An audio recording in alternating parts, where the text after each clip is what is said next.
Picture this: you're floating in the cold vacuum of space, thinking you're the apex predator in your corner of the galaxy.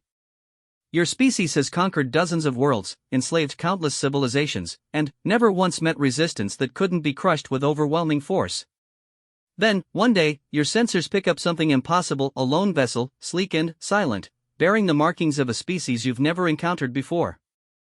The humans call it the retribution. What happens next will shatter everything you thought you knew about warfare, honor, and what it truly means to face humanity when their backs are against the wall. Because when hostile eyes catch sight of a human war vessel, they're not just looking at a ship, they're staring into the abyss of human ingenuity, determination, and the terrifying lengths they'll go to protect what's theirs.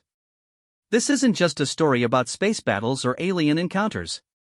This is about the moment when the galaxy learned why humans don't just fight wars, they redefine them entirely. When pushed to the brink, humanity doesn't just push back. They obliterate the very concept of limits. Are you ready to witness what happens when the hunters become the hunted, and discover why some eyes should never have looked in humanity's direction? The story begins now. The Korthak Empire had ruled this sector of space for over 3 centuries, and Fleet Commander Vexthor had never encountered anything that challenged that dominance. His massive dreadnought, the Bone Crusher, drifted through the asteroid field like a predator surveying its territory. The ship's dark hull gleamed with the metallic sheen that struck fear into the hearts of lesser species across 12 star systems. Vexthor's 4 eyes scanned the tactical display with the practiced ease of someone who had overseen the subjugation of 17 worlds. His chitinous exoskeleton clicked against the command chair as he shifted position, mandibles clicking in satisfaction.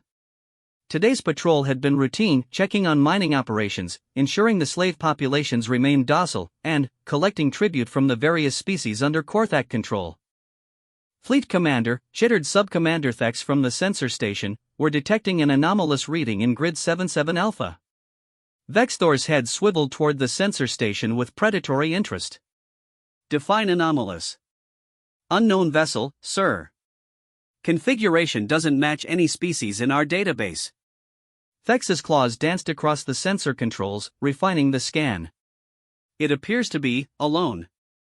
A low rumble of amusement vibrated through Vexthor's throat. In 3 centuries of expansion, the Korthak had learned that lone vessels meant one of 3 things: lost traders ripe for enslaving, scouts from species about to be conquered, or desperate refugees fleeing their destroyed homeworlds. All 3 scenarios ended the same way, with new additions to the Korthak slave workforce. Display the vessel, Vexthor commanded. The main view screen shimmered, and the image resolved to show a sleek ship unlike anything in Korthak records. Where Korthak vessels were brutal and angular, designed to intimidate through sheer aggressive aesthetics, this ship possessed an elegant deadliness. Its hull was a deep charcoal color that seemed to absorb light, and its lines suggested both speed and purpose. Strange geometric patterns were etched along its sides, and, at its bow, alien symbols gleamed with a soft blue luminescence. Dimensions? Vexthor asked. Approximately 800 meters in length, sir. Mass suggests heavy armor and substantial internal systems. Thex paused, mandibles twitching with uncertainty. Fleet Commander, the power readings are unusual. They're using an energy signature we've never encountered. Vexthor's interest sharpened. New technology meant new opportunities for the Empire. The Korthak had built their dominance not just through superior firepower, but by absorbing and improving upon the technologies of conquered species. Each victory made them stronger. Any response to our scans? Negative, sir. They appear to be waiting. The fleet commander's 4 eyes narrowed as he studied the alien vessel. Waiting. How curious. Most species either fled immediately upon detecting a Korthak dreadnought or sent desperate communications begging for mercy. This ship did neither. Broadcast standard surrender demands, Vexthor ordered. All frequencies. The communications officer, a hulking Korthak named Grull, activated the transmission array. The familiar ultimatum echoed across the bridge: unknown vessel, you have entered Korthak territorial space. Power down your engines, prepare for boarding, and submit to Imperial authority. Resistance will result in destruction. You have 60 standard time units to comply. They waited. 59 time units passed in silence. Then, something unprecedented happened. The alien vessel responded, not with words, but with action. It moved. Vexthor had seen thousands of ships attempt to flee Korthak forces. They all followed predictable patterns: desperate acceleration, erratic course changes, futile attempts to reach jump coordinates. This ship did none of those things. Instead, it turned directly toward the Bone Crusher and began accelerating with a grace that suggested complete confidence rather than panic. "Fleet Commander," Vex reported, voice tinged with confusion, "they're heading directly for us." "Suicide run?" Vexthor mused. Some species, when facing inevitable defeat, chose to die striking at their captors rather than endure slavery. The Korthak respected such determination, even as they obliterated it. "Unknown, sir. Their acceleration curve is too controlled for a desperation attack." As the alien vessel drew closer, more details became visible. The ship's hull showed no signs of battle damage, suggesting this wasn't a survivor from some distant conflict. The geometric patterns along its sides began to glow more brightly, shifting from blue to green to a warm amber color.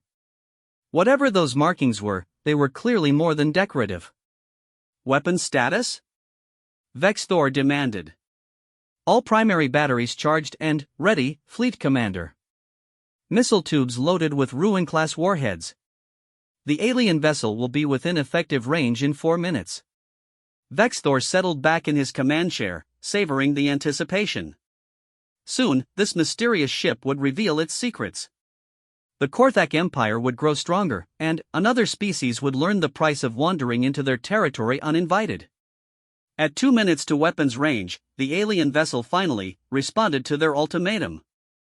But, instead of a surrender, what came through the communication array was something that made every Korthak on the bridge straighten in surprise. Laughter. Not the desperate, hysteria-tinged laughter of the doomed, but rich, confident laughter that spoke of secrets and superior knowledge. When the laughter faded, a voice followed, speaking flawless Korthak with just enough accent to mark the speaker as definitively alien. "Korthak vessel, this is Captain Sarah Chen of the Earth Navy Ship Retribution. Your surrender demand is noted and rejected." The voice paused, and, when it continued, there was steel beneath the calm words. "However, I have a counteroffer. Withdraw immediately from this system, release all enslaved populations under your control, and perhaps we can discuss terms that don't end with your complete destruction." Stunned silence filled the bridge of the Bone Crusher. In 3 centuries of expansion, no species had ever made demands of the Korthak Empire. The audacity was so unprecedented that for a moment, Vexthor wondered if the translation systems had malfunctioned. "They're demanding our surrender?" Sub-Commander Thex asked in disbelief. "So it would seem," Vexthor replied, his voice taking on the deadly calm that preceded Korthak fury. "How refreshing to encounter a species with such remarkable delusions of adequacy."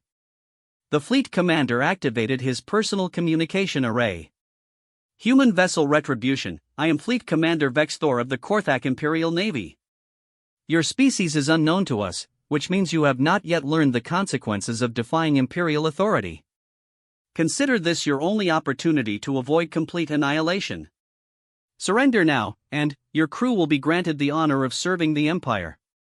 The response came back almost immediately, and, this time there was no laughter. The voice of Captain Chen carried across space with quiet confidence that somehow made Vexthor's exoskeleton itch with unease. "Fleet Commander Vexthor, humanity thanks you for the opportunity to introduce ourselves properly." Another pause, and, when the voice continued, it carried an undertone that Vexthor's prey instincts recognized even if his intellect didn't understand it. "We've been observing your Empire's activities in this region for some time now. Your treatment of conquered populations, your slavery operations, your systematic destruction of civilian targets, we've seen enough. 30 seconds to weapons range," announced the weapons officer. Vexthor's mandibles clicked with anticipation. "Prepare to demonstrate why defying the Korthak Empire is inadvisable." "Sir," Thex interrupted, "I'm reading massive power fluctuations from the human vessel. Their energy output is spiking beyond our sensor capability to measure." On the viewscreen, the Retribution had indeed changed. The geometric patterns along its hull now blazed with brilliant white light, and space itself seemed to shimmer around the ship as if reality was bending in response to whatever forces were building within its core. Weapons range achieved, the weapons officer announced. Awaiting orders to fire. Vexthor raised one clawed appendage, savoring the moment. Fire all, his order was interrupted by the most impossible thing he had ever witnessed. The human vessel, still accelerating directly toward them, suddenly split apart. No, not split apart. Transformed. Sections of the hull folded back like geometric flowers blooming in reverse, revealing internal structures that defied everything Vexthor understood about ship design. Where before there had been one sleek vessel, now there were dozens of smaller craft, each one connected to the central core by streams of energy that looked like liquid lightning. What in the depths of space? Vex began. The transformation wasn't finished. Each of the smaller craft began their own metamorphosis, unfolding into configurations that were part ship, part weapon, part something that Korthak science had no name for. The entire formation pulsed with synchronized energy, and space around the retribution began to warp visibly. Fleet Commander, the weapons officer called out, our targeting systems can't lock onto them. The energy distortion is interfering with our sensors. Vexthor felt something he hadn't experienced in decades of conquest, uncertainty. But uncertainty was just another enemy to be crushed. Fire anyway. Full barrage. The Bone Crusher unleashed its primary weapons battery. Plasma bolts capable of cracking a moon's surface streaked across space toward the impossible human formation. Ruin-class missiles followed, their warheads designed to punch through any known defensive system. What happened next redefined Vexthor's understanding of impossible. The plasma bolt struck what should have been empty space and simply stopped. Not deflected, not absorbed, stopped, as if space itself had become solid. The missiles followed the same fate, hanging motionless in the void like insects trapped in amber. Direct hits, no effect, the weapons officer reported, his voice cracking with disbelief. Captain Shen's voice returned to the communication channel, and now there was something in it that made Vexthor's 4 hearts beat faster. Fleet Commander, you just fired on a human military vessel. Under the laws of war established by the Terran Alliance, that constitutes an act of aggression against humanity. The human formation was moving again, accelerating past the frozen weapons fire as if it didn't exist. As they passed each suspended bolt of energy, something impossible happened. The weapons fire began to glow brighter, gathering energy instead of dissipating it. You wanted to see what humans bring to war, Captain Shen continued. Allow me to provide a demonstration. The formation reached its closest point to the Bone Crusher, and, suddenly, every ship in the human fleet pointed directly at the massive Korthak dreadnought. The accumulated energy from Vexthor's own weapons hung in space between them like a constellation of captured stars. All power to defensive systems. Vexthor roared, finally, understanding that he faced something far beyond his experience. Sir, our power systems are experiencing cascade failures. Vex reported. The ship's main reactor is destabilizing. Vexthor looked at his tactical display and felt his confidence crumble. The human vessels weren't just holding his weapons fire, they were feeding on it, growing stronger with each passing moment.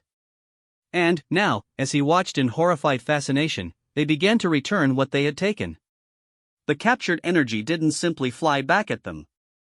It transformed, amplified, changed into something that made their original weapons fire look like children throwing pebbles. Beams of coherent energy that seemed to tear holes in space itself reached across the void toward the Bone Crusher. Emergency jump. Vexthor commanded. Get us out of here. Jump drive is offline, sir. Something is interfering with our displacement field. The first transformed energy beam struck the Bone Crusher's main forward armor plating. The impact sent shockwaves through the massive ship that threw everyone on the bridge to the deck. When Vexthor regained his footing, the damage reports were already flooding in. Forward armor plating completely vaporized. Hull breach in sections 7 through 12. We're losing atmosphere. More beams struck home. Each impact was precise, calculated, designed not to destroy but to systematically disable. The humans weren't trying to kill them, they were performing surgery on a ship the size of a small city, and doing it with casual expertise that spoke of technology beyond Korthak understanding. Fleet Commander, Captain Shen's voice returned, now speaking over the sound of alarms and emergency systems. You have 2 choices. Surrender immediately and prepare to be boarded, or continue resisting and learn exactly how creative human warfare can become. Vexthor looked around his ruined bridge. Half his crew was unconscious or worse. His ship's main weapons were offline. Life support was failing in 3 sections. And the human fleet continued to hang in space before them, untouchable and apparently unlimited in their ability to turn his own firepower against him. For the first time in his career, Fleet Commander Vexthor of the Korthak Empire faced a decision he had never imagined having to make. The choice between surrender and annihilation. And, as he stared at the impossible human vessels floating in the void before him, he began to understand that this was only the beginning of humanity's introduction to the galaxy. Fleet Commander Vexthor's damaged bridge fell silent except for the steady rhythm of emergency klaxons and the hiss of escaping atmosphere from seal breaches. His 4 eyes fixed on the tactical display where the human formation maintained perfect positioning, close enough to demonstrate their overwhelming superiority, far enough to avoid seeming immediately threatening. It was a masterclass in psychological warfare that Vexthor grudgingly recognized even as it terrified him. Fleet Commander, Subcommander Thex whispered, his voice barely audible over the emergency systems, "Your orders?" Vexthor's mandibles clicked rapidly, a nervous habit from his youth that he thought he had eliminated decades ago. The Korthak Empire had built its foundation on simple principles: superior firepower, overwhelming numbers, and the absolute certainty that no species in the galaxy could match their technological might. In less than 10 minutes, these humans had shattered all 3 assumptions. The communication array crackled to life again. Captain Chen's voice remained calm, professional, almost conversational. "Fleet Commander Vexthor, we're detecting critical system failures throughout your vessel. My engineering team estimates you have approximately 15 minutes before complete life support collapse in your forward sections. I strongly recommend you accept our assistance." Assistance? Vexthor found his voice, though it came out as more of a growl than intended. "You disable our ship and, then, offer assistance?" "A common human practice called de-escalation," came the reply. "We neutralize immediate threats, then provide humanitarian aid to prevent unnecessary casualties. Think of it as professional courtesy between military commanders." Professional courtesy. The concept was so alien to Korthak thinking that Vexthor almost missed the subtle implication. These humans viewed him as a military commander worthy of courtesy, not as prey to be hunted or an inferior species to be crushed. They had defeated him completely, yet still accorded him respect. "Sir," the ship's chief engineer appeared on the bridge, his exoskeleton scarred from emergency repairs, "we need immediate external assistance or we're going to lose atmosphere in the forward sections entirely. Emergency seals are holding, but barely." Vexthor closed all 4 eyes and reached a decision that went against every instinct bred into him over centuries of conquest. "Signal the human vessel. We accept their assistance." The response was immediate and efficient in a way that spoke of extensive preparation. "Acknowledged, Fleet Commander. We're transmitting technical specifications for a temporary atmospheric containment field. Your engineering staff should be able to implement it using your existing power grid. Additionally, we're preparing to send over a small technical team to assist with critical repairs." "You're sending personnel to our ship?" Thex asked in disbelief. "A technical team," Captain Chen clarified, "consisting of 3 engineering specialists and 2 security personnel. They'll dock with your ship using a standard boarding pod and assist with emergency stabilization procedures. I should mention that our security protocols require the team to remain armed during assistance operations, standard procedure when providing aid to unknown vessels." Unknown vessels. Vexthor realized with a start that these humans had no more knowledge of Korthak capabilities than the Korthak had of human technology. Yet they had somehow prepared for this encounter with a level of tactical superiority that suggested extensive prior planning. "How did you know?" Vexthor found himself asking. "How did you prepare for an encounter with our forces?" A pause followed, longer than the previous responses. When Captain Chen spoke again, her voice carried a different tone, less diplomatic, more personal. "Fleet Commander, for the past 8 months, we've been tracking the movements of your empire through this sector. We've observed your operations on 17 worlds, documented your treatment of conquered populations, and analyzed your military capabilities. This encounter isn't accidental. The implications hit Vex Thor like a physical blow. 8 months of observation meant the humans had been watching the Korthak Empire while remaining completely undetected. It meant they had chosen this time and place for first contact, not stumbled into it. It meant everything about this encounter had been orchestrated by human intelligence. "You've been spying on us," he said. "We've been gathering intelligence on a potentially hostile species that was systematically destroying civilian populations within range of human territory," came the correction. "There's a difference." Before Vex Thor could respond, his sensor officer made a startled noise. "Fleet Commander, I'm detecting a small craft separating from one of the human vessels. Configuration unknown, but it's heading directly for our primary docking bay." "That would be our technical team," Captain Chen confirmed. "I've taken the liberty of transmitting docking protocols to your traffic control systems. My people will need approximately 30 minutes to complete emergency stabilization procedures." Vex Thor watched on the tactical display as the small human craft approached his massive dreadnought. The size comparison was almost absurd. The boarding pod was barely larger than a Korthak fighter, yet it moved with the same confident precision as the larger vessels. As it drew closer to the docking bay, he could see that it shared the same geometric patterns as the larger ships, and those patterns pulsed with the same mysterious energy. "Sir," Vex said quietly, "what if this is a deception? What if they're sending boarders to capture the ship?" It was a reasonable question, and 3 hours ago Vex Thor would have assumed the same thing. But the humans had already demonstrated their ability to destroy the Bone Crusher whenever they chose. If conquest had been their goal, they wouldn't need to board the ship at all. "If they wanted to capture us," Vex Thor replied, "they would have done so already." The docking procedure completed with mechanical precision. Through the ship's internal sensors, Vex Thor watched 5 figures in sleek environmental suits emerge from the boarding pod. The humans moved through his ship's corridors with confidence that bordered on casual, following directions transmitted from their own vessel rather than requiring Korthak guides. What struck Vex Thor most forcefully was their size. Korthak adults stood nearly 3 meters tall and massed over 400 kilograms of chitinous armor and dense muscle. These humans were barely 2/3 that height and appeared almost fragile in comparison. Yet they moved through the corridors of his ship as if they owned them, completely unintimidated by their surroundings. "Fleet Commander," came a new voice over the communication system, "this is Chief Engineer Martinez of the Technical Assistance Team. We've completed our initial assessment of your ship's damage. The good news is that your hull integrity is sound. The challenging news is that your power distribution system has been completely reorganized." "Reorganized?" "Our weapons systems don't just disable hostile technology," Martinez explained with the matter-of-fact tone of someone discussing routine maintenance. "They interface with it, restructure it, optimize it for new operational parameters. Your ship is now running approximately 30% more efficiently than it was before the engagement." Vex Thor felt his worldview shift again. The humans hadn't just defeated him, they had improved his ship while doing it. "That's impossible." "That's human engineering," came the cheerful reply.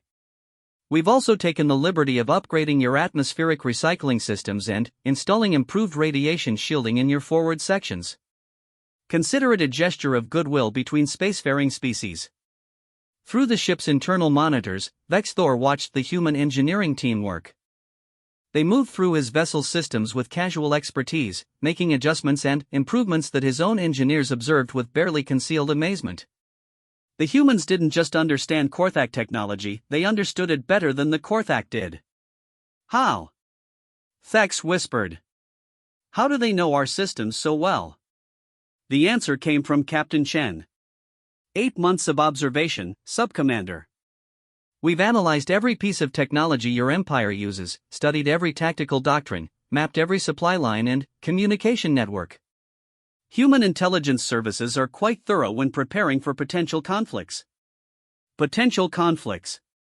The phrase suggested that despite their overwhelming technological advantage, the humans still considered diplomacy a viable option. Vex Thor found himself experiencing something he hadn't felt since his youth: curiosity about an alien species that didn't immediately try to kill him or run away. "Captain Chen," he said, "I request permission to speak with you directly." Ship-to-ship communication lacks nuance. Another pause. Permission granted, Fleet Commander. I'll meet you in your primary conference room in 20 minutes. I'll be accompanied by 2 security personnel, again, standard protocol for diplomatic meetings with unknown species. Unknown species.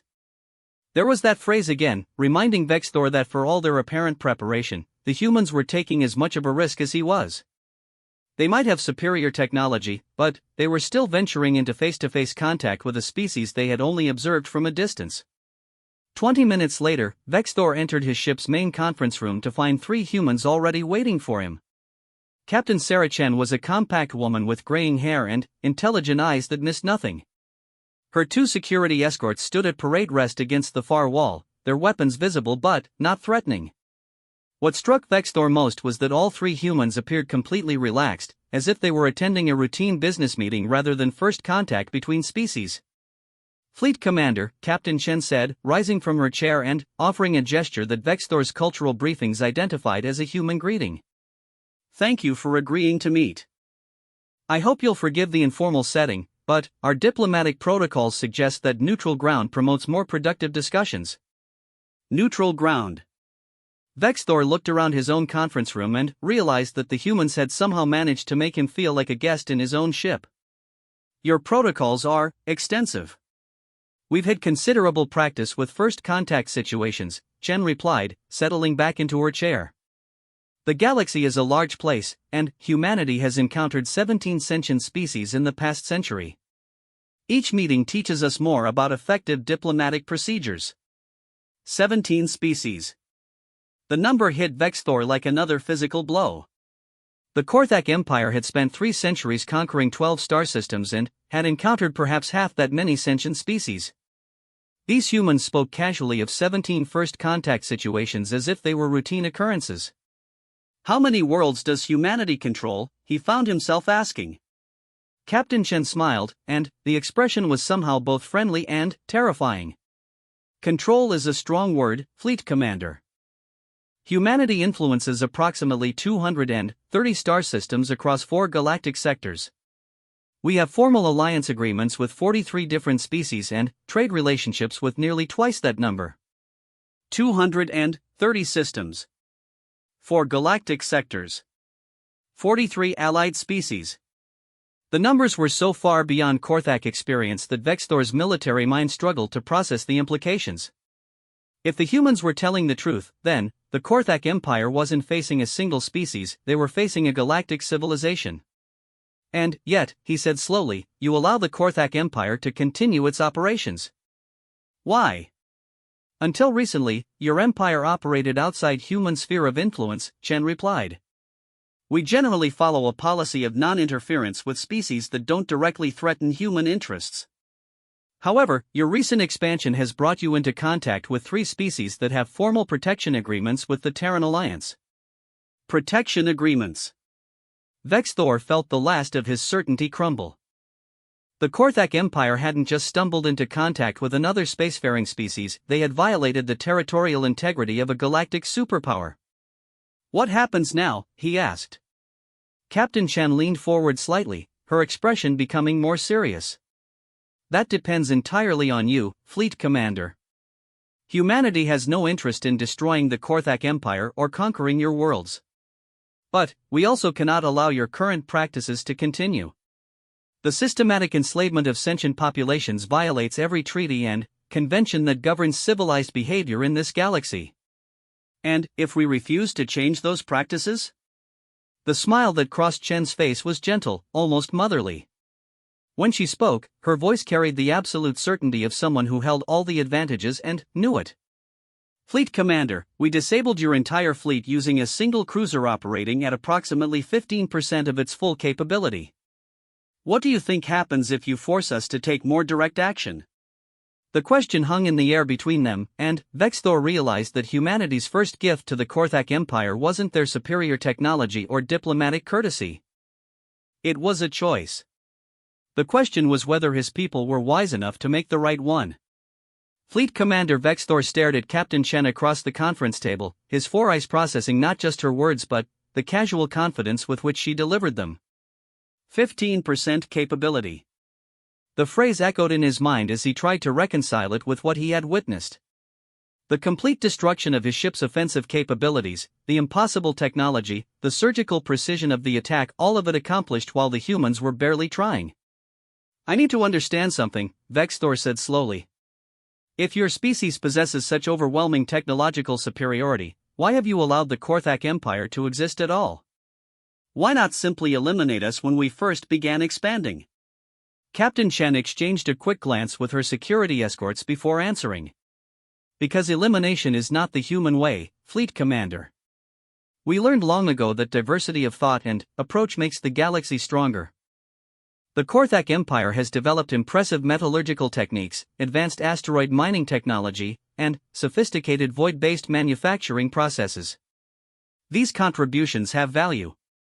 "You see value in conquerors and slavers?" "We see potential in a species that could redirect their considerable capabilities toward constructive purposes." Chen leaned back in her chair, her expression thoughtful. "The human perspective is that any species capable of interstellar civilization possesses inherent worth. The question is whether they choose to express that worth through creation or destruction." Before Vexthor could respond, his communication officer's voice crackled through the ship's intercom. "Fleet Commander, we're receiving priority transmissions from Imperial Command. Multiple frequencies, emergency encryption protocols." Vexthor felt his stomach clench. Imperial Command would have detected the loss of communication with the Bone Crusher hours ago. Standard protocol dictated that silence from a frontier vessel meant either destruction or capture, both of which triggered immediate military response. The fact that they were using emergency encryption suggested that response was already underway. "May I?" Captain Chen asked, gesturing toward his communication controls. "You want to listen to Imperial military transmissions?" "Fleet Commander, within the next 6 hours, this star system is going to become very crowded with Korthak vessels responding to your ship's emergency status. My crew needs to know what we're dealing with so we can prepare appropriate responses." The casual assumption that human forces could handle whatever the Empire sent was almost as unsettling as the technology demonstration had been. Vexthor activated the communication array and nodded for his officer to decrypt the incoming messages. The voice of Imperial Admiral Crosstalk filled the conference room, speaking in the rapid, clipped tones reserved for military emergencies. "All vessels in sectors 7 through 12, converge on grid 77 Alpha immediately. Fleet Commander Vexthor's ship has been engaged by unknown hostile forces. Battle group domination is en route with full authorization for planetary sterilization protocols if alien contamination is confirmed." Captain Chen listened to the translation with the same calm expression she had maintained throughout their conversation. When the message ended, she turned to Vexthor with raised eyebrows. "Planetary sterilization protocols?" "Standard Imperial doctrine," Vexthor admitted reluctantly. "Unknown alien threats are considered existential risks to the Empire. The assumption is that any species capable of threatening our forces must be eliminated before they can spread." "Charming." Chen touched a control on her wrist, and Vexthor heard her speaking in rapid English to her ship. The translation system caught fragments: battle group incoming, sterilization protocols, recommend escalation to code 7, request immediate reinforcement. She finished her conversation and turned back to Vexthor. "Fleet Commander, I need you to understand something about human military doctrine. We categorize threats on a scale from 1 to 10. Your initial attack on our vessel registered as a Code 3 minor hostile contact requiring defensive response. The incoming Korthak battle group with sterilization authorization represents a Code 7 active threat to civilian populations requiring military intervention. What does that mean in practical terms?" Captain Chen's smile disappeared entirely, replaced by an expression that reminded Vexthor uncomfortably of a predator evaluating prey. "It means that within the next 4 hours, this star system will contain the largest concentration of human military assets deployed in this sector in over 50 years. Your Admiral Crosstalk is about to discover why most species in the galaxy consider us a stabilizing influence rather than a conquering force." The implications struck home immediately. The humans hadn't been bluffing about their capabilities or their reach. A single vessel had neutralized his dreadnought, and now they were casually discussing bringing in reinforcements to deal with an entire Korthak battle group. Either they were engaged in elaborate psychological warfare, or humanity truly possessed the kind of overwhelming force projection that could reshape the balance of power in this entire sector. Captain, one of Chen's security escorts spoke for the first time. We're receiving confirmation codes from the Third Fleet. Admiral Morrison's task force will arrive in approximately 3 hours, 40 minutes. Thank you, Lieutenant. Chen turned back to Vexthor. Fleet Commander, I'm going to be direct with you because time is becoming a factor.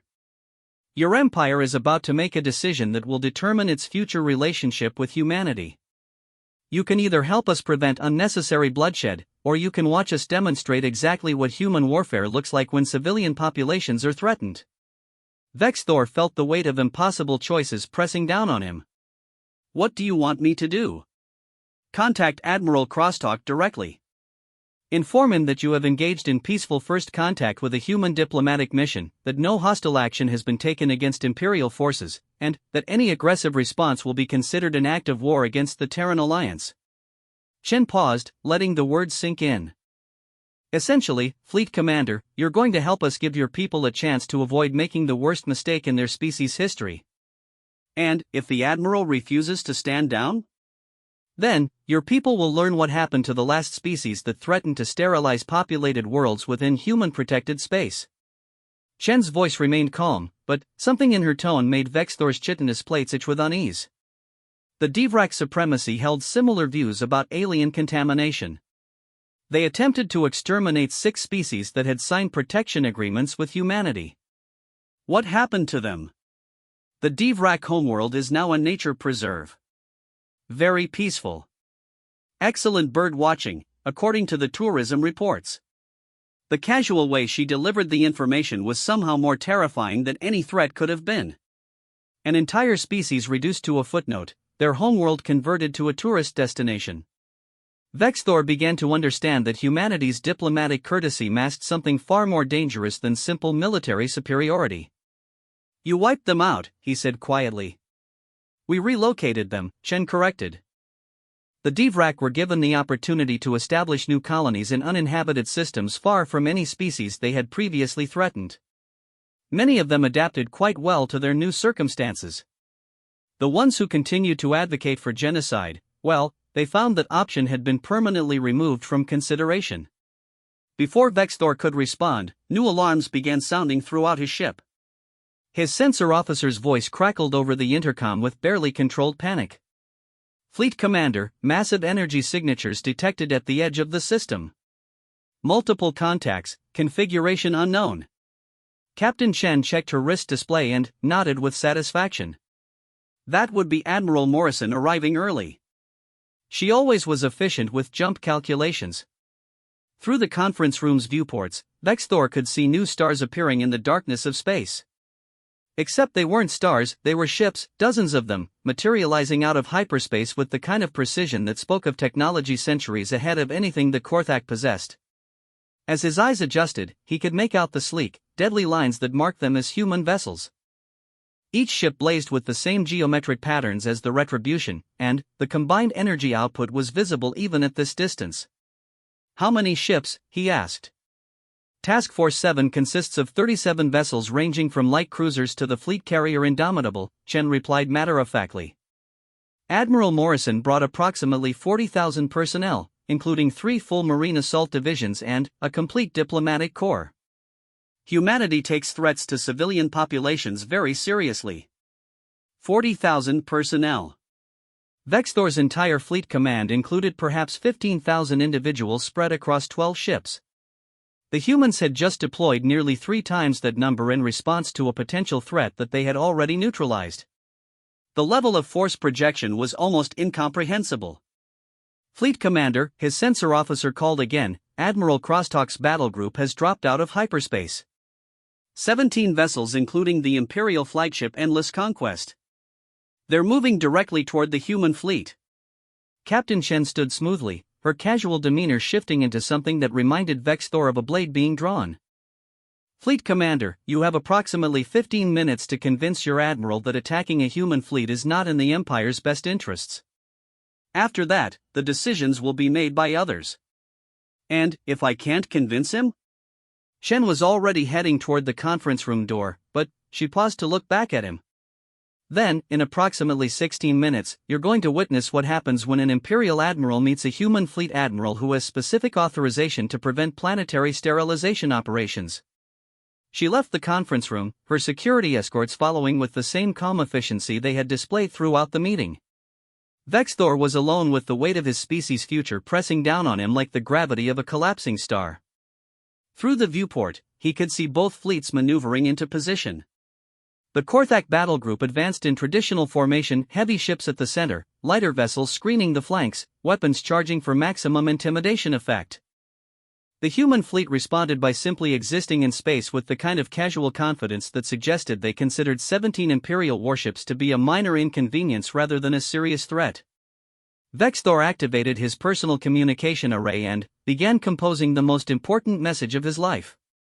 The future of the Korthak Empire hung in the balance, and he was the only person in a position to prevent it from tipping toward disaster.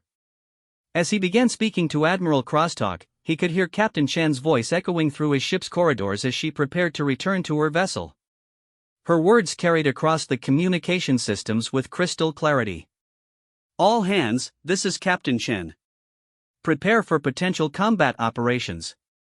Remember, we are here to protect civilian populations and demonstrate human resolve.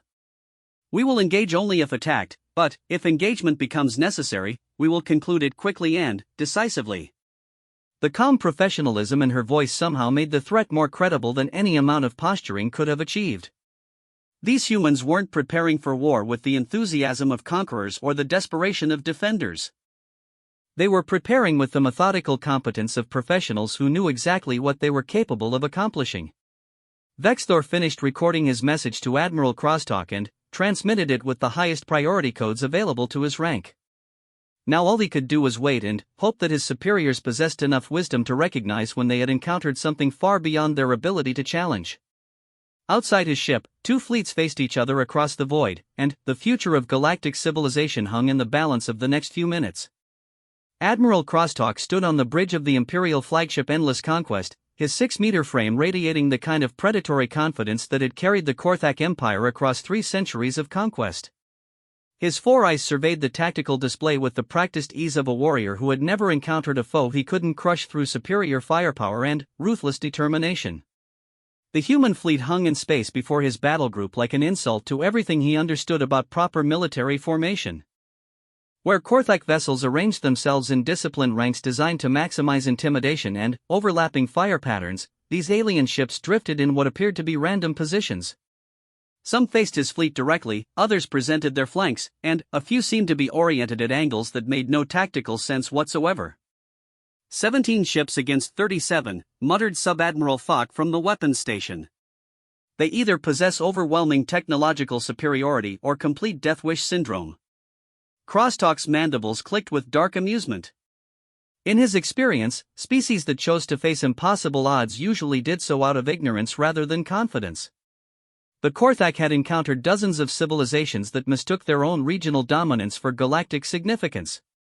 All of them had learned the same lesson when confronted with true imperial power. "Communication from Fleet Commander Vexthor's ship, Admiral," announced the communications officer. "Priority 1 encryption, personal message protocols. Display it." The holographic projection of Vexthor appeared in the center of the bridge, and Crosstalk immediately noticed the background details that spoke of significant ship damage. Blast marks scarred the bulkheads behind the fleet commander, and the lighting carried the harsh quality of emergency systems. "Admiral Crosstalk," Vexthor began, his voice carrying unusual tension, "I must report that first contact with the alien species has proceeded along unexpected parameters. The humans have demonstrated advanced technological capabilities and claim to represent a galactic civilization of significant scope. They request immediate cessation of hostile actions and offer to enter diplomatic negotiations." Crosstalk studied his subordinate's image carefully. Vexthor was known for his aggressive approach to frontier encounters, yet something in his posture suggested genuine concern rather than typical pre-battle excitement. "Define advanced technological capabilities," Crosstalk commanded. They disabled the Bone Crusher's entire weapons array and defensive systems in approximately 3 minutes, Admiral. Their methods were unprecedented. I strongly recommend treating this as a potential Code 7 diplomatic situation rather than standard alien contact protocols. Code 7 protocols. Crosstalk's eyes narrowed as he processed the implications. Code 7 meant potential existential threat to the Empire, which triggered a completely different set of response options. But, the tactical display still showed only 37 alien vessels against his 17 Imperial warships. Even accounting for unknown technology, the numerical advantage was clear. Fleet Commander, he replied, maintain position and observe. All vessels will demonstrate standard Imperial authority. If these humans wish to negotiate, they can do so from a position of proper respect for Imperial power. Vexthor's image flickered with what might have been frustration or fear. Admiral, I strongly advise against aggressive demonstrations. The humans have indicated that hostile actions against their fleet will be considered acts of war against something called the Terran Alliance. Let them consider it whatever they wish, Crosstalk replied. The Korthak Empire does not negotiate from positions of weakness. He terminated the communication and turned to his tactical officer. Signal all vessels. Advance to optimal weapons range. Charge all primary batteries and prepare standard intimidation displays. These humans will learn that Imperial space belongs to the Empire. As the Korthak battle group began its advance, Crosstalk watched the human fleet's response with growing satisfaction. The alien vessels didn't scatter or attempt to establish defensive positions. Instead, they simply waited. It was exactly the kind of paralyzed response he expected from a species suddenly faced with overwhelming Imperial force. Admiral, the sensor officer called out, the human vessels are broadcasting on all frequencies. Translation follows, Korthak Fleet, this is Admiral Morrison of the 3rd Fleet, Terran Alliance. You are approaching human vessels in a threatening manner. Withdraw immediately to a distance of 50,000 kilometers and prepare for diplomatic contact, or be prepared to face the consequences of aggression against Alliance forces. Crosstalk's mandibles spread in what passed for a Korthak grin. Broadcast our response. All frequencies, maximum power. Alien vessels, you have entered Imperial space and threatened Imperial forces. Surrender immediately and prepare for inspection, or be destroyed as enemies of the Korthak Empire. The response came back within seconds, and the voice that emerged from the communication system carried a tone that Crosstalk found oddly unsettling, calm, professional, and completely unimpressed by his ultimatum. Admiral Crosstalk, this is Admiral Morrison. I need to be absolutely clear about something. Your forces are approaching ships of the Terran Alliance with weapons charged and hostile intent. This constitutes an act of war under Alliance military law. You have 90 seconds to alter course and stand down, or we will respond with appropriate force. 90 seconds. Crosstalk almost laughed at the audacity. Sensor status on the alien fleet? All human vessels show minimal energy signatures, Admiral.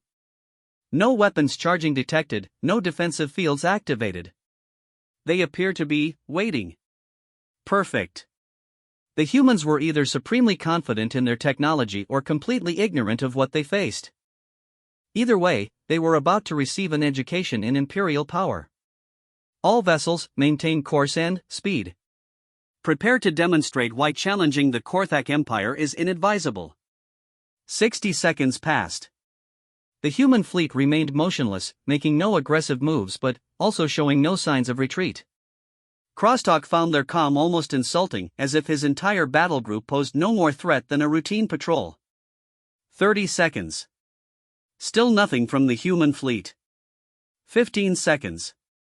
Then, something happened that redefined Crosstalk's understanding of impossible. The space around the human fleet simply changed. Where before there had been vacuum dotted with 37 vessels, now there was something that Crosstalk's mind struggled to categorize. The ships hadn't moved, but space itself seemed to have reorganized around them. Geometric patterns of energy connected every human vessel to every other, creating a web of power that made the vacuum itself glow with coherent force. Admiral, the sensor officer's voice cracked with disbelief, I'm reading energy outputs that exceed our measurement capabilities. The human fleet is generating more power than our entire battle group by several orders of magnitude. Impossible. Check your instruments. Instruments confirmed and recalibrated, sir. Admiral, they're not just generating power, they're manipulating space itself. I'm detecting gravitational distortions, temporal fluctuations, and energy patterns that our science has no classification for. Before Crosstalk could respond, the human admiral's voice returned to the communication channel. Admiral Crosstalk, your 90 seconds have expired. You have chosen to continue approaching Alliance vessels with hostile intent. Under the authority granted to me by the Terran Alliance Defense Council, I am hereby implementing protective protocols. What followed was the most humbling experience in Crosstalk's military career. It began with the endless conquest's weapons systems simply stopping. Not shutting down, not being destroyed, stopping. Every plasma cannon, every missile tube, every defensive array ceased to function as if they had suddenly forgotten their purpose. The ship's massive reactor continued to operate normally, life support functioned perfectly, but anything designed to inflict damage had become inert. Weapons offline, shouted the tactical officer. All batteries non-responsive. It's as if our firing systems have been deleted. The same reports flooded in from every ship in the battle group. 17 Imperial warships, representing the finest military technology the Korthak Empire could produce, had been rendered harmless in seconds. Admiral, the communications officer called out, the human fleet is transmitting detailed scans of our entire battle group. They're showing us the precise location of every weapons system, every shield generator, every critical component on every ship. They know our vessels better than we do.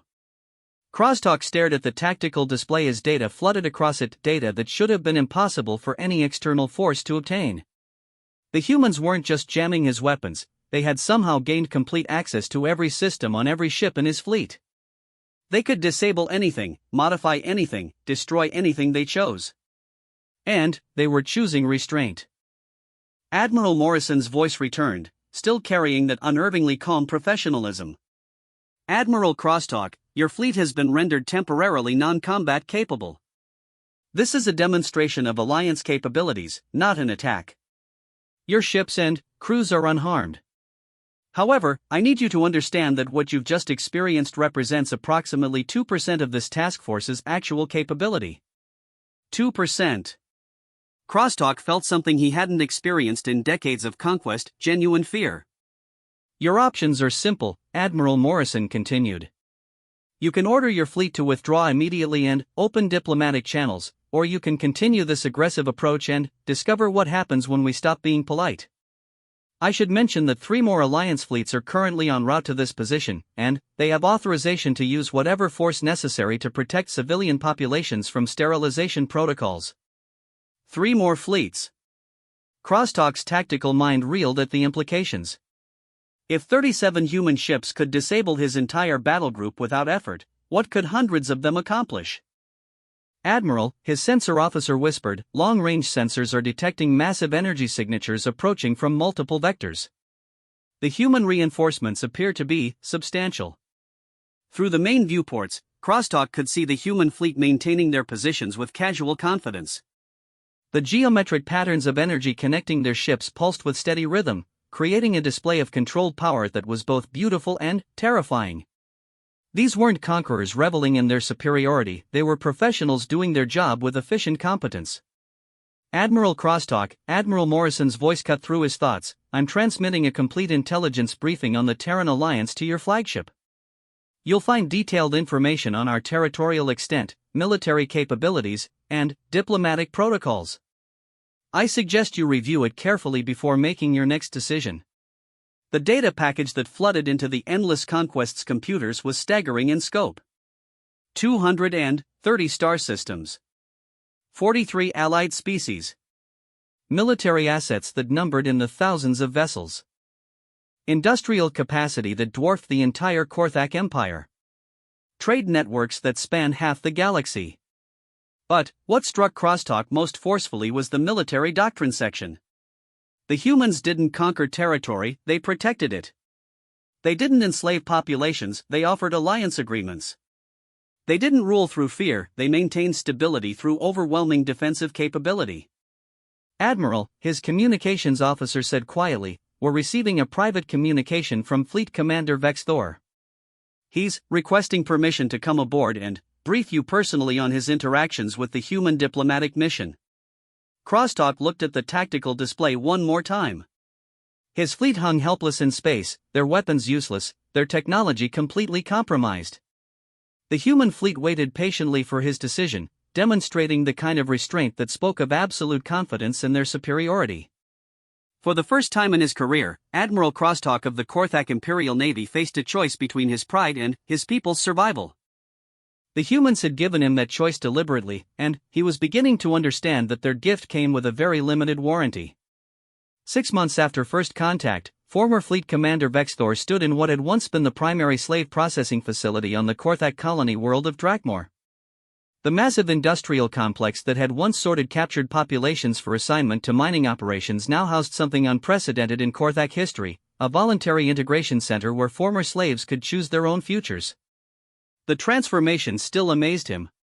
Where once there had been holding cells and processing lines, now there were classrooms, medical facilities, and counseling centers staffed by a mixture of human specialists and volunteers from 17 different liberated species. The sound that filled the air wasn't the desperate crying of the enslaved, but the animated conversations of people planning new lives. Remarkable progress, said Dr. Elena Vasquez, the human administrator who had overseen the facility's conversion. She was a compact woman with graying hair and the kind of tired eyes that spoke of decades spent helping traumatized populations rebuild their lives. 3 months ago, most of these people were convinced they would never see their homeworlds again. Now they're forming committees to coordinate reconstruction efforts. Vexthor watched a group of former Korthak slaves, members of his own species who had been condemned to labor for various infractions against imperial law, working alongside their former captors to plan agricultural initiatives. The sight would have been incomprehensible to his younger self, raised in a culture where strength determined worth and weakness justified exploitation. How many have chosen to remain, he asked. Approximately 30%, Dr. Vasquez replied. Not necessarily here on Drakmor, but within the reformed Korthak territories. Many of them have skills that are desperately needed for the economic restructuring, and they've found that their former oppressors are eager to make amends through fair compensation and full citizenship rights. Fair compensation. Full citizenship rights. The concepts were still new to Korthak society, introduced as part of the comprehensive reforms that had followed Admiral Crosstalk's surrender 6 months ago. The transformation hadn't been imposed by human force, it had been negotiated through months of careful diplomacy that somehow convinced the Korthak leadership that their survival depended on fundamental changes to their entire civilization. Administrator Vasquez, came a voice from behind them. Vexthor turned to see Captain Sarah Chen approaching, now wearing the insignia of the Terran Alliance Diplomatic Corps rather than military rank. The morning briefing is ready when you have a moment. Of course, Ambassador Chen. Dr. Vasquez gathered her data tablets. I'll be right there. Ambassador. Vexthor still found it remarkable that the human who had defeated his fleet and humbled his empire now worked tirelessly to ensure the success of Korthak integration into the galactic community. Captain Chen had been personally requested by Emperor Kralfex to oversee the transition process, and her efforts had transformed what could have been a punitive occupation into a partnership that benefited everyone involved. Walk with me, Vexthor, Chen said as Dr. Vasquez headed toward the administrative center. I wanted to discuss the latest reports from the border sectors. They strolled through the facility's main corridor, past classrooms where young Korthak were learning galactic standard languages alongside former slaves from a dozen different worlds. The integration program had become a model for peaceful coexistence that was drawing observers from across the galaxy. The hegemony? Vexthor asked. Growing bolder, Chen confirmed. Intelligence suggests they're massing forces in the Outer Rim, preparing for what they're calling a cleansing offensive against Alliance protectorates. They seem to believe that humanity's focus on the Korthak integration has left us vulnerable to conventional assault. The hegemony. Vexthor had heard rumors about the militant coalition of species that viewed humanity's protective policies as galactic weakness. They apparently believed that the Alliance's reluctance to engage in conquest made them soft targets for more aggressive civilizations. Are they correct? He found himself asking. Chen's smile carried the same gentle confidence he remembered from their first meeting. What do you think, based on your experience? Vexthor considered the question as they passed a workshop where former Korthak military engineers worked alongside human technicians to develop improved mining equipment for voluntary operations. The humans had indeed focused enormous resources on peaceful integration, but he had learned enough about their capabilities to understand that such focus didn't indicate limitation. I think, he said slowly, that they're about to make the same mistake the Korthak Empire made. Which was confusing human restraint with human weakness. They reached the facility's observation deck, which offered a panoramic view of Drakmore's capital city. Where once there had been sprawling slave barracks and processing centers, now there were mixed-species residential districts, research facilities, and cultural centers that celebrated the diversity of the newly integrated population. The Emperor has been asking about fleet deployment, Chen mentioned casually. Specifically, whether the Alliance would consider allowing reformed Korthak vessels to participate in defensive operations. Vexthor felt his chitinous plates shift with interest. The Bone Crusher completed its refit 3 weeks ago. My crew has finished their integration training with human tactical doctrines. We're ready for active service if the Alliance will have us. That's actually what I wanted to discuss. Chen activated a holographic display that showed the current tactical situation in the border sectors. The hegemony has apparently convinced themselves that attacking Alliance protectorates will demonstrate human weakness to the rest of the galaxy. They're planning simultaneous strikes on 4 different systems, hoping to overwhelm our response capabilities. The tactical display showed hegemony forces massing at strategic positions throughout the Outer Rim. Their fleet concentrations were substantial, easily 3 times larger than anything the old Korthak Empire had been able to field. Yet as Vexthor studied the formations, he found himself thinking not about their strength, but about their fundamental misconceptions. They're organizing for conventional warfare, he observed. Large formations, traditional tactics, overwhelming firepower applied to single objectives. Exactly, Chen agreed. They've studied our interventions in regional conflicts and concluded that humanity relies on technological superiority to compensate for limited numbers. They believe that sufficient conventional force can overcome our advantages. Can it? Chen's expression shifted into something that reminded Vexthor of his first glimpse of human military capability. Would you like to see what happens when the Alliance stops being diplomatic? Before he could answer, alerts began sounding throughout the facility. Not emergency alarms, but the coordinated tones that indicated a scheduled demonstration. Through the observation deck's transparent walls, Vexthor could see staff members gathering at viewing points to watch something in the sky above Drakmore. Admiral Morrison's task force is conducting a training exercise, Chen explained. Since you're likely to be working with them soon, I thought you should see how Alliance fleets operate when they're not concerned about avoiding collateral damage. The sky above Drakmore suddenly filled with light. Not the harsh glare of weapons fire, but the controlled radiance of human vessels materializing out of hyperspace with precision that defied everything Vexthor understood about fleet maneuvering. Ships appeared in perfect formation, as if the entire task force had been transported as a single unit rather than individual vessels. But what struck him most forcefully was the scale. The task force that had overwhelmed Admiral Crosstalk's battle group had numbered 37 vessels. What materialized above Drakmore included hundreds of ships arranged in patterns that seemed to bend space itself around their formation. The geometric energy webs that connected them created structures of light that were visible even in daylight, turning the entire sky into a canvas of controlled force. Training exercise? Vexthor managed to ask. Fleet integration drill, Chen replied matter-of-factly. Admiral Morrison is testing coordination protocols between the 3rd, 7th, and 12th fleets. The hegemony's intelligence operatives are undoubtedly watching, so we thought it would be educational for them to see what a routine defensive maneuver looks like. A routine defensive maneuver. Vexthor watched hundreds of human vessels execute formation changes with synchronization that approached perfection. Each ship moved as if guided by a single intelligence, while energy patterns flowed between them like the neural networks of some vast organism. The display was simultaneously beautiful and terrifying, a demonstration of capability so far beyond conventional understanding that it redefined the concept of military power. How many fleets does the Alliance maintain, he found himself asking. Currently? 47 active fleet commands, with another 12 in rotating reserve status. Chen checked her data display.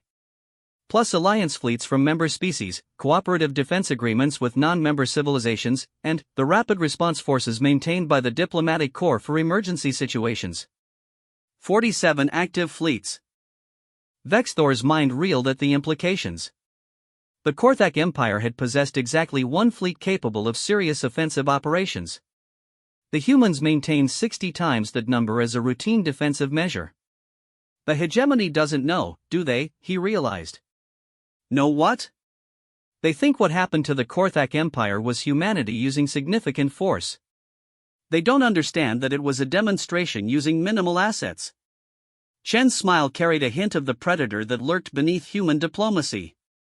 The hegemony has based their entire strategic assessment on the assumption that 37 ships represent meaningful alliance capability. They're planning their offensive on the theory that humanity can't possibly respond to multiple simultaneous threats. The training exercise above them was reaching its crescendo. The hundreds of human vessels had formed into a single massive structure that seemed to exist partially outside normal space. Energy patterns connected every ship to every other, creating a web of force that made the space around Drakmor shimmer with controlled power. What happens, Vexthor asked quietly, when they attack Alliance protectorates? They discover what it means to face an Alliance task force that isn't concerned with minimizing collateral damage or preserving the aggressor's infrastructure for post-conflict reconstruction. Chen's voice carried the absolute certainty of someone who knew exactly what humanity was capable of when diplomatic solutions failed. They learn why most of the galaxy considers peace with humanity to be preferable to any alternative. As if responding to her words, the massive fleet formation above them executed one final maneuver.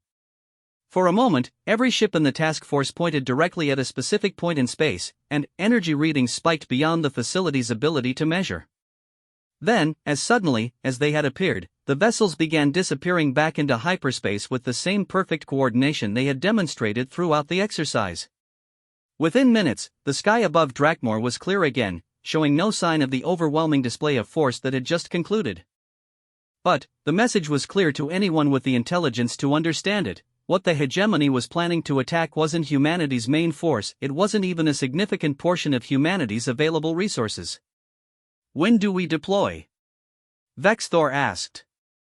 The Bone Crusher and her crew will join Patrol Group 7 in 3 days, Chen replied. Your mission will be to provide support for civilian evacuations from hegemony target systems and assist with post-conflict reconstruction efforts. Support duties. Vexthor found himself oddly proud that his reformed ship would be trusted with humanitarian operations rather than combat missions. It represented a fundamental shift from the Korthak Empire's approach to warfare, from conquest and destruction to protection and rebuilding. Ambassador Chen, he said as they prepared to return to the facility's main levels, what will happen to the hegemony after they attack? That depends entirely on them, she replied.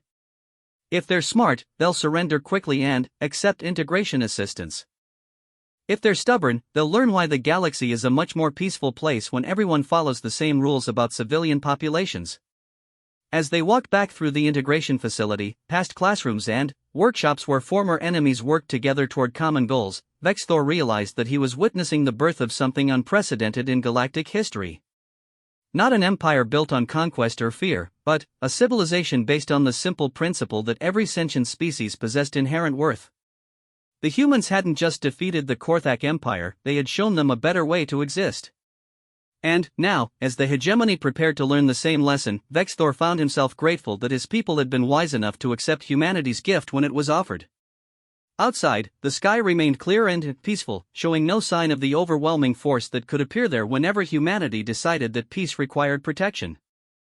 But Vexthor knew that across the galaxy, other species were watching and learning the same lesson that the Korthak had discovered. When hostile eyes caught sight of human vessels, they weren't just looking at ships, they were staring into the future of galactic civilization. And that future belonged to those wise enough to choose cooperation over conquest, protection over predation, and peace over the alternative. The age of empires built on slavery and fear was ending. The age of humanity had begun.